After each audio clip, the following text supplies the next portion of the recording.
امریکہ اور اسرائیل جنگ بڑھانے سے باز رہیں، پورا خطہ امریکہ اور اسرائیل کے لیے دوزخ بنا دیں گے۔ ایران کے خاتم الانبیاء سینٹرل ہیڈ کوارٹرز کے ترجمان ابراہیم ذوالفقاری نے بھی امریکی صدر کو خبردار کر دیا، کہا ایران کی شکست کا وہم دلدل میں بدل گیا، امریکہ دھنسے گا، مزید جارحیت کا جواب پورے خطے میں شدید رد عمل کی صورت میں دیا جائے گا۔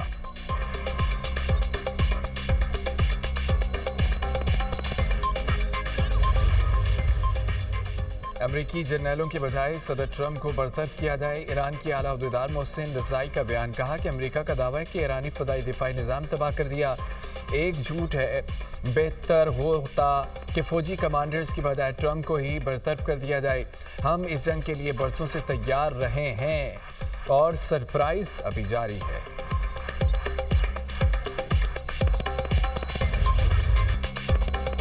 مذاکرات کے لیے اسلام آباد جانے سے کبھی انکار نہیں کیا، ایران کے موقف کو امریکی میڈیا نے غلط انداز میں پیش کیا۔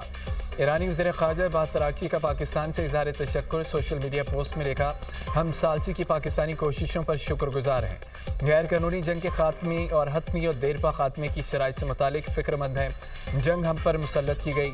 عباس اراغچی نے پاکستان زندہ باد کا نعرہ لگایا۔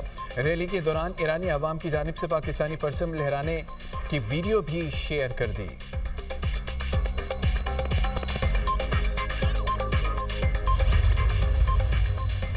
نائب وزیر اعظم اسحاق ڈار کے ایرانی وزیر خارجہ کے بیان کا خیر مقدم، عباس اراغچی کی وضاحت کا شکریہ ادا کیا۔ ایکس پر کہا کہ میرے عزیز بھائی عباس اراغچی، آپ کی وضاحت کو سراہتا ہوں۔ وزیر خارجہ اسحاق ڈار کے ایرانی وزیر خارجہ عباس اراغچی سے ٹیلی فونک رابطہ، خطے کی بدلتی صورتحال پر تبادلہ خیال۔ ترجمان دفتر خارجہ کے مطابق اسحاق ڈار نے کشیدگی میں کمی کے لیے تمام کوششوں کی پاکستان کی حمایت کا اعادہ کیا، مسائل کے حل کے لیے مکالمے اور سفارتکاری کی اہمیت پر زور دیا۔ دونوں رہنماؤں نے قریبی رابطے میں رہنے پر اتفاق کیا۔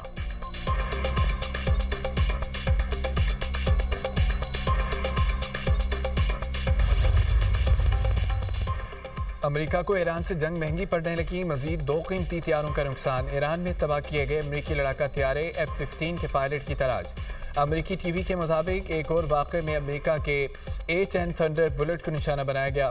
ایران نے اب تک 7 امریکی طیارے گرائے۔ تباہ طیاروں میں F-35، F-15 ایگل اور E-3 جاسوس طیارے شامل ہیں۔ ایرانی فوج کا کہنا ہے کہ نئے فضائی دفاعی نظام کا استعمال کر کے کامیابی حاصل کی ہے۔ ایران نے اصفہان میں ایک اور امریکی ڈرون تباہ کر دیا۔ امریکہ نے جنگ میں اب تک اپنے 13 فوجیوں کی ہلاکت اور 365 کے زخمی ہونے کی تصدیق کر دی ہے۔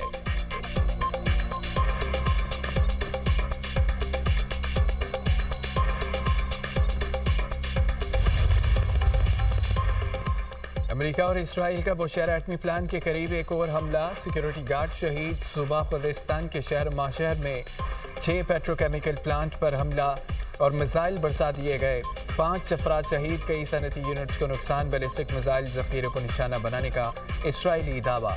تہران اور قم سمیت مختلف شہروں میں دھماکے، اصفہان میں ہلال احمر کا کارکن شہید، البرز صوبے کے پل پر حملے میں شہداء کی تعداد 13 ہو گئی، اب تک 55 لائبریریز کو بھی نقصان، 24 گھنٹے میں 206 حملے، شہداء کی تعداد 2070 ہو گئی۔ ایران نے 6 ضروریہ کے جہازوں کو ابنائے ہرمز سے گزرنے کی اجازت دی گئی ہے۔ ایرانی وزیر خارجہ کہتے ہیں کہ ایٹمی پلانٹ پر حملے کی صورت میں تابکاری کا اخراج ہوا تو تہران ہی نہیں خلیجی ممالک میں بھی زندگی ختم ہو سکتی ہے۔ عباس اراغچی کا اقوام متحدہ کے سیکرٹری جنرل انتونیو گوتریس کو خط لکھا، وہ شہر جوری پلانٹ کے قریب حملے انتہائی تشویشناک ہے، حملے سے تابکاری اخراج کا خطرہ ہے جو ایک ناقابل برداشت صورتحال۔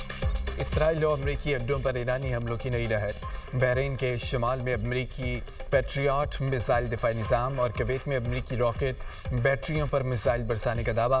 ایرانی فوج کا کہنا ہے کہ متحدہ عرب امارات میں امریکی فوج کی کمانڈ سینٹر اور تربیتی مرکز کو نشانہ بنایا گیا۔ امریکی ٹیکنالوجی کمپنی کے دفتر پر بھی حملہ، اسرائیلی تجارتی بحری جہاز کو خفیہ اور خلیفہ بن سلمان پورٹ پر کامیابی سے نشانہ بنانے کا دعویٰ کیا گیا۔ اسرائیل کے جنوبی وسطی شمالی علاقوں میں اہم صنعتی اور فوجی مراکز پر حملے ہوئے، رامات گان میں عمارتوں کو نقصان پہنچا۔ یمنی حوثیوں نے بھی اسرائیل کو نشانے پر لے لیا۔ ترجمان کے مطابق اسرائیلی بن گورین ایئرپورٹ اور جنوبی علاقے میں فوجی تنصیبات پر حملے۔ لبنان میں حزب اللہ سے جھڑپوں میں ایک اسرائیلی فوجی مارا گیا. جنوبی علاقے میں بمباری حزب اللہ نے راکٹ اور ڈرونز برسا دیے. لبنانی تنظیم کا کہنا ہے کہ اس نے اسرائیل کی گولانی بریگیڈ کے ہیڈ کوارٹرز کو نشانہ بنایا. فوجیوں کے اجتماعات پر بھی حملے کیے گئے. حالیہ جنگ میں حزب اللہ سے جھڑپوں میں 11 اسرائیلی فوجی مارے جا چکے ہیں. اسرائیل نے زخمیوں کی بھی تفصیلات جاری کر دی ہیں. اسرائیلی وزارت صحت کے مطابق اسرائیل پر ایرانی حملوں میں زخمی افراد کی تعداد 6,771 ہو گئی.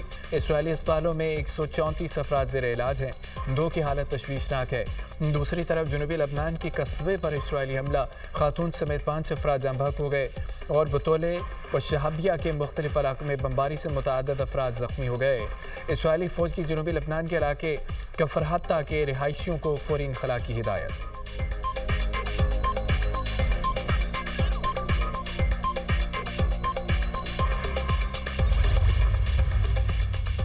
ایران کے اسٹیل اور پیٹرو کیمیکل پلانٹس کو نشانہ بنایا گیا. ایران کے اسٹیل بنانے کی 70% صلاحیت ختم کر دی.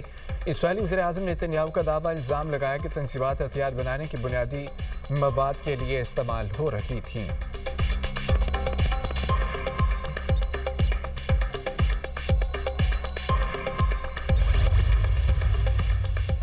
خلیجی ممالک جو کچھ ہو سکتا ہے کریں، اس سے پہلے کہ صدر ڈونلڈ ٹرمپ خطے کو آگ کے گولے میں نہ بدل دیں.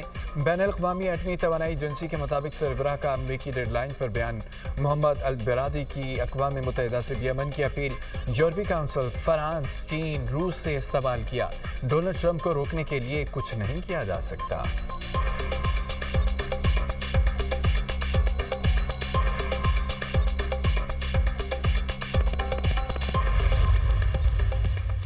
اسرائیل میں سینکڑوں افراد ایران جنگ کے خلاف سڑکوں پر نکل آئے. تل ابیب میں عوامی اجتماع پر پابندی کے باوجود سینکڑوں افراد ریلی میں شریک ہوئے.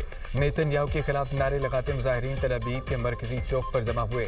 مظاہرین نے مطالبات کے بمباری نہیں، بات کرو، جنگ ختم کرو. مظاہرین کا ایران، لبنان، غزہ میں جنگ اور مغربی کنارے میں منظم تشدد روکنے کا بھی مطالبہ. اسرائیلی پولیس کی ریلی روکنے کی کوشش، پولیس و مظاہرین میں جھڑپیں. اسرائیلی پولیس نے کئی مظاہرین کو گرفتار کر لیا.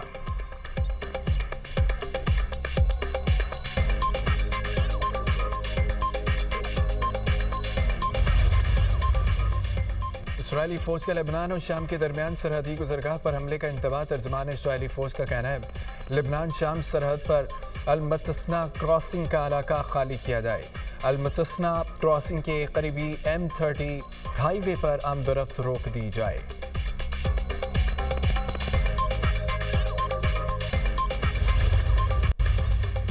روسی کمپنی نے بوشہر جوہری پلانٹ سے اپنے عملے کے مزید 198 ارکان کو نکال لیا. روسی خبر ایجنسی کے مطابق روسی عملے کا بوشہر جوہری پلانٹ سے انخلا پہلے سے طے تھا. سربراہ روسی جوہری کمپنی کا کہنا ہے کہ پلانٹ کی حدود میں پروجیکٹائل حملے سے عملے کا جاں بحق شخص ایرانی تھا. بوشہر جوہری پلانٹ کی صورتحال سے صدر پیوٹن کو آگاہ کر دیا ہے.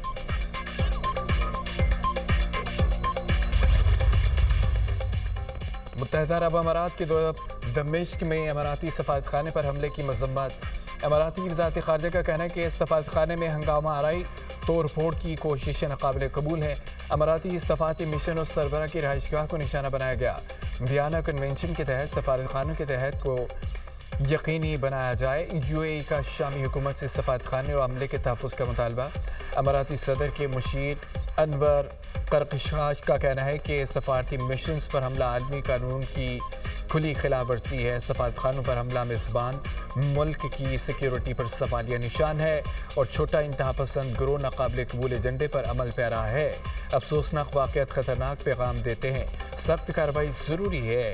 انور قرقاش کا عالمی قانون کے مکمل احترام و عمل درآمد کا مطالبہ.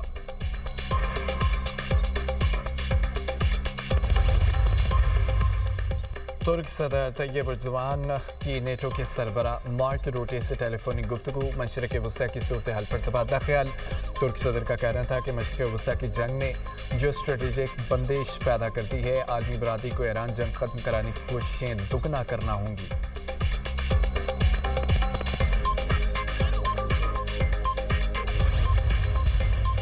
ایران کے شہید جنرل قاسم سلیمانی کی بھانجی بیٹی سمیت امریکہ میں گرفتار. امریکی محکمہ خارجہ نے گرفتاری کی تصدیق کر دی۔ امریکی وزیر خارجہ مارکو روبیو کہتے ہیں کہ حمیدہ سلیمانی اور ان کی بیٹی کا گرین کارڈ منسوخ کر دیا۔ دونوں امریکہ سے بے دخلی کے لیے منتظر ہیں۔ ایران کی امریکہ میں گرفتار 2 خواتین سے کسی بھی قسم کے تعلق کی تردید۔ فارس نیوز کے مطابق شہید قاسم مطابق سلیمانی کی بیٹی زینب سلیمانی نے کہا ہے کہ امریکہ کا یہ دعویٰ سراسر جھوٹ ہے۔ وزیراعظم کی زیر صدارت عوامی ریلیف کے اقدامات پر جائزہ اجلاس۔ بسوں، ویگنوں، ٹرکوں، مال بردار گاڑیوں کو سبسڈی کی ڈیجیٹل منتقلی شروع کر دی گئی ہے۔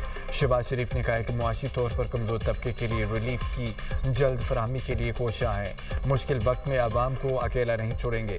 عام آدمی کو ریلیف کی فراہمی حکومت کی اولین ترجیح ہے۔ کفایت سادگی کے اقدامات سے بچائی گئی رقم کو عوام پر خرچ کریں گے۔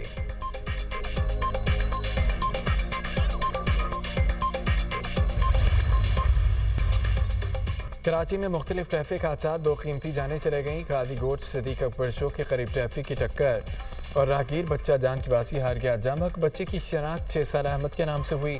کورنگی سنگت چورنگی کے قریب گاڑی کی ٹکر سے سائیکل سوار جاں بحق، ڈرائیور زیر حراست۔ پولیس نے گاڑی کو بھی تحویل میں لے لیا۔ شہر قائد میں رواں سال ٹریفک حادثات میں جاں بحق افراد کی تعداد 269 ہو گئی۔ ہیوی گاڑیوں کی ٹکر سے 93 افراد جان سے گئے۔